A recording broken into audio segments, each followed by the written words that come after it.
Hey, what's up friends and photo and video nerds? I'm Will and we're back with another excellent adventure in real estate. Come with me today. I'm super excited to show you this gorgeous home that I'll be taking twilight sunset photos in. It's like a $3-point-something million gorgeous 5,000 square foot home. Beautiful views of the water. It's gonna be absolutely epic. Let's get to it. The plan today is to show you guys my prep, my process, everything from A to Z as I go through the home, getting everything ready, turning on all the lights, getting the gear all prepped up, taking the photos, adjusting the exposure, choosing the right angles, all those pieces just to make sure that this home looks absolutely incredible. Now, with that being said, the light is going down fast, so we better move, right? It's about 4 o'clock, a little bit after 4. Sunset is around 4:45, so time is of the essence. Let's get to it.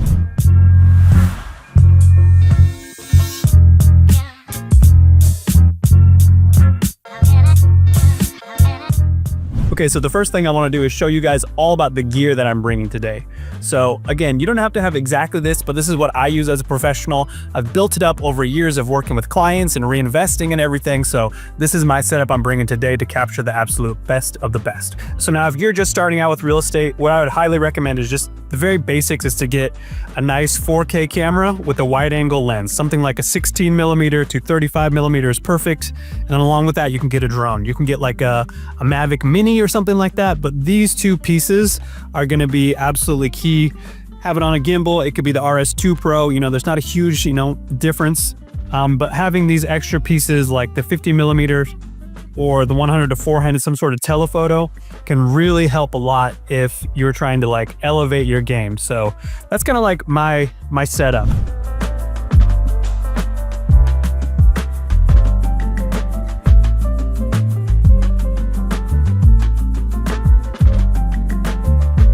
So you guys, make sure when you're setting up your gimbal that it is balanced. If it's turned off and it doesn't like tip or tilt or anything like that, that's a really good point that you want to have the gimbal at.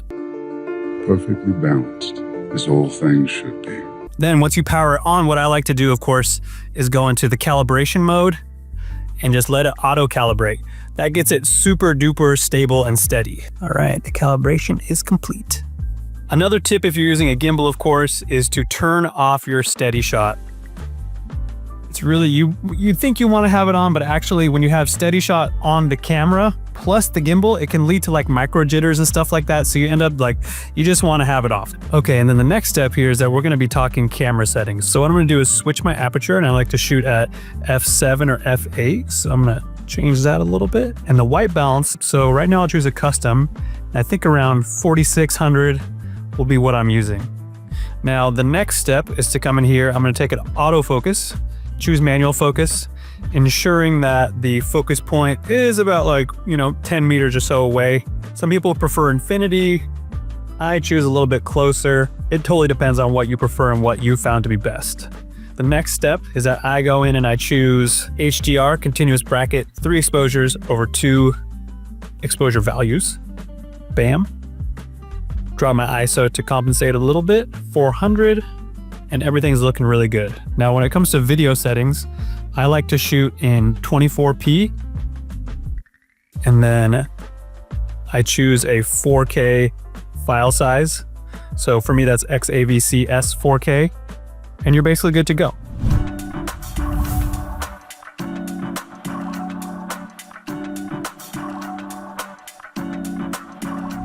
Okay, so now that the camera is prepped, we want to go through and make sure that house is also prepped, because when you're shooting twilight, you want to make sure that all the lights are on, everything looks nice and glowing, so that way when the sun is below, everything just looks fantastic. Imagination. So I'll go through, flip on all the lights, straighten out all the chairs, fluff all the pillows, and make sure everything looks picture perfect.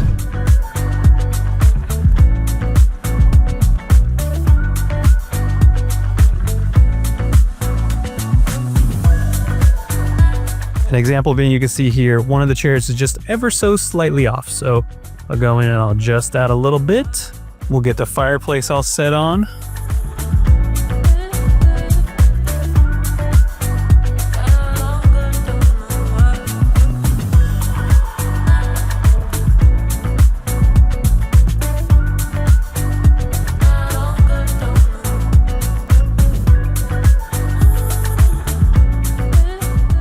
we have such a gorgeous day today.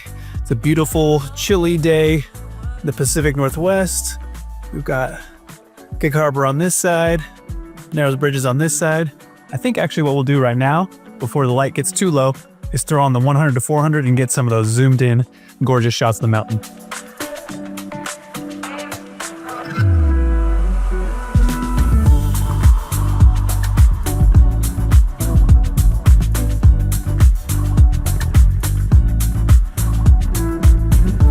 Okay, so this lens is going to be absolutely incredible for capturing shots of the Narrows Bridge, which is over there.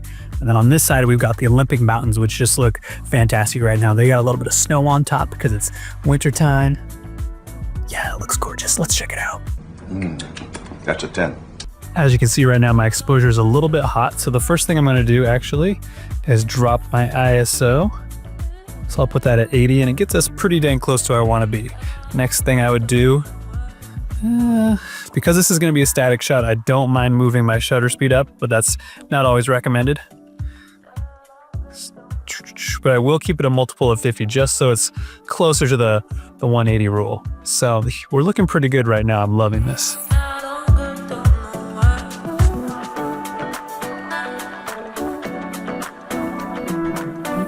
Okay, now swing it the other way and we get some shots of the mountains.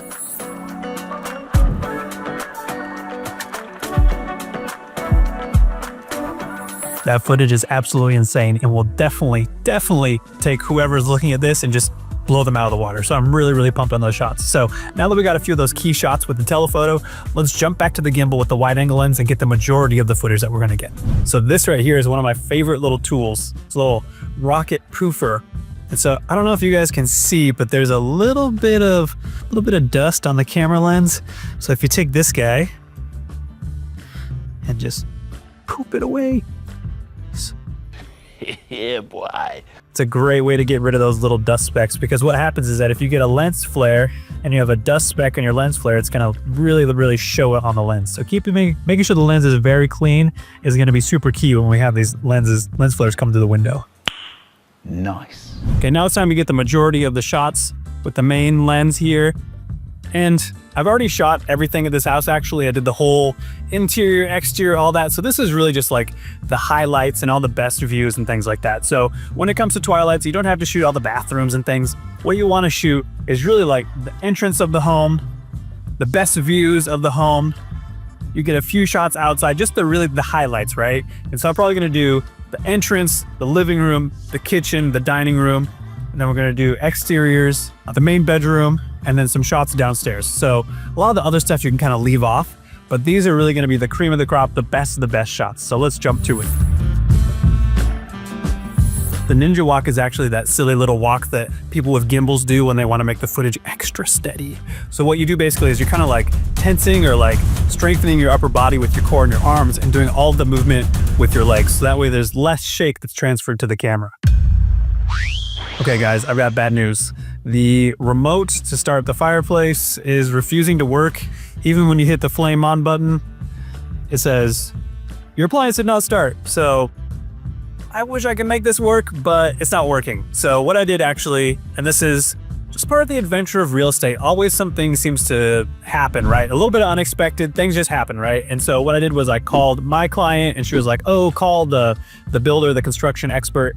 I called the person who built the place and they were like, try doing this, this, this. We tried it. And at the end of the day, they were like, hey, if it doesn't work, it doesn't work. And so unfortunately, as much as I want to look as amazing as possible, it sounds like it's something we'll just have to put in via Photoshop, and that's the way it is. So we tried, but you know, things are gonna happen. Expect the unexpected when you're doing real estate photography, whether it's something malfunctioning in the home, somebody showing up that you weren't ready for, whatever it is, there's always some sort of shenanigans that's gonna go on.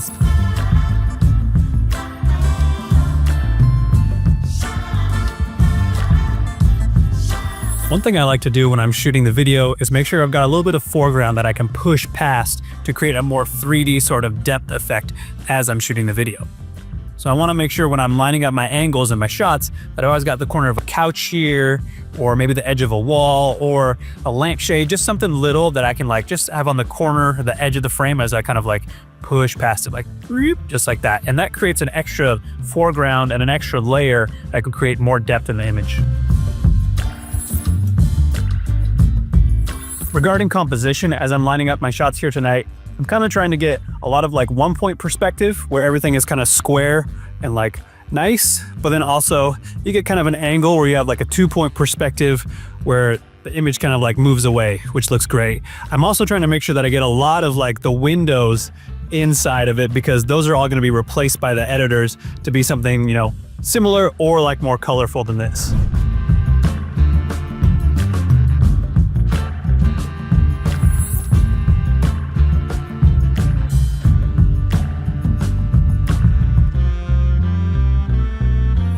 You also want to think about the sort of transitional shots, right? So as I transition from inside, kind of captured the kitchen and all that stuff, to the outside, it's a good opportunity to throw these glass doors open. And then what I'll do is kind of set it to auto ISO and push through the doors to show like, okay, we're going from inside to outside now. This is a great way to do it. And I highly recommend auto ISO. It's probably the easiest and simple way to change the camera settings on the fly automatically without it being like huge jumps in exposure value. Man, I wish the sunset could just stay like this for hours at a time. And it's so nice in the summertime when you have golden hour that lasts for like an hour or two, but right now it's like just after the winter equinox, and so you end up with like 30 minutes of sunset and then it's just gone. So you have to really act fast in these sort of situations, and honestly I'm having a little bit of trouble like keeping up with you guys and the shooting at the same time, but I think we're doing all right. Got a blast!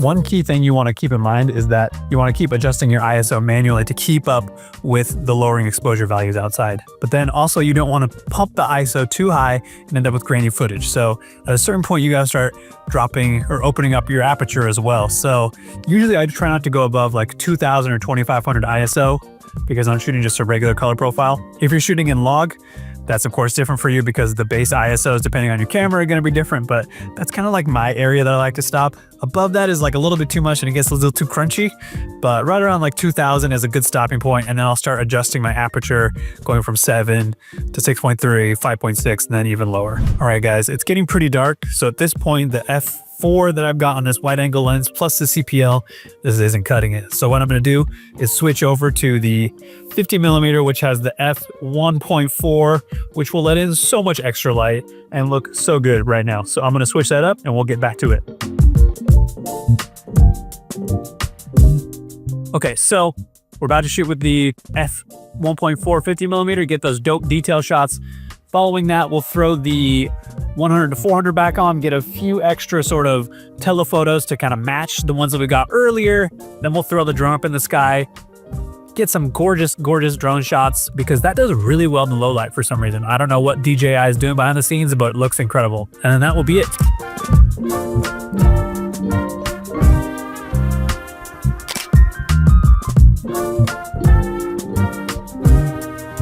A tip that I love, and this really helps sell the Twilight effect again, is to make sure that some sort of like Twilight background is in the background of every shot. So for example, I'm going to go over here and shoot this gorgeous sink.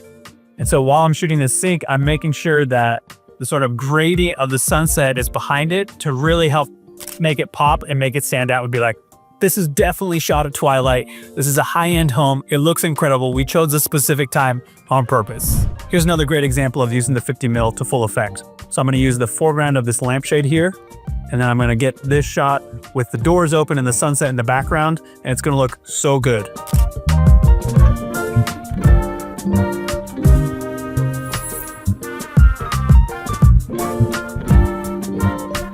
Okay, after getting those shots inside, I'm back outside, and this is really where the 1.4 shines, because it allows so much light in that it just looks absolutely incredible, especially if you have that like razor thin sort of like depth of field with the 1.4, that you have the deck chairs are in focus, but then you have the city lights out there all kind of like twinkling as like little bokeh balls. It just looks so cinematic and so gorgeous. So highly recommend bringing some sort of like low aperture, high aperture, open aperture, low aperture, high aperture, open aperture sort of lens, like a 1.4 or 1.8 to your shoots.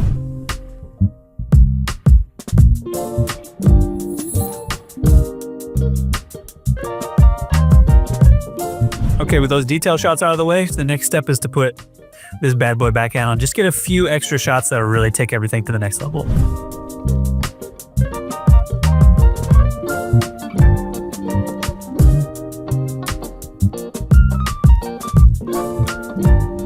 This is my first time using this lens for Twilight shots, and the footage is insane. Look at this.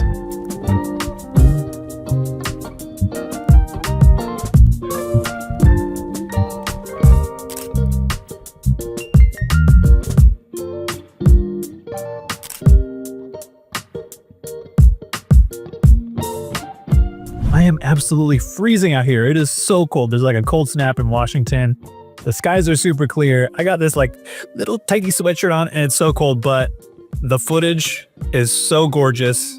The lighting is so peaceful. It's just like, oh God, it's so good. Really happy to show you guys what it's all about. This is looking incredible. The next step is put this away. Let's throw up the drone, get a few final shots, and be wrapped.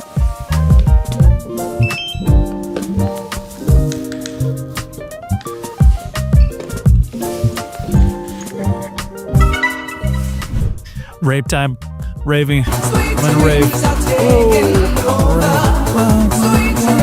So something key I gotta tell you guys is that if you are flying your drone, at least in the US, the FAA recommends that you have a little light that can be seen from 3 miles away. So make sure you've got one. This is just a little LED light from the brand Firehouse Arc V. And basically you just use a little bit of Velcro on the back, a little bit of Velcro on your drone, and then you stick it on there so that way when you're flying at dusk, in case there's a, an airplane, a passenger plane or something nearby, you will be able to be seen. It just makes it way safer for everyone. Flying at night, the settings are really going to be similar to match what I was shooting inside. So in terms of settings, let's see what we got here. My photo settings are white balance is 3600 because it's pretty cold out tonight. My ISO is 800, my aperture is at 2.8, and my shutter speed is about 1/15th. And that's approximately what it'll be for video, but I have to be closer to 1/50th of a second for shutter speed for the video. But that's about where I'll be tonight.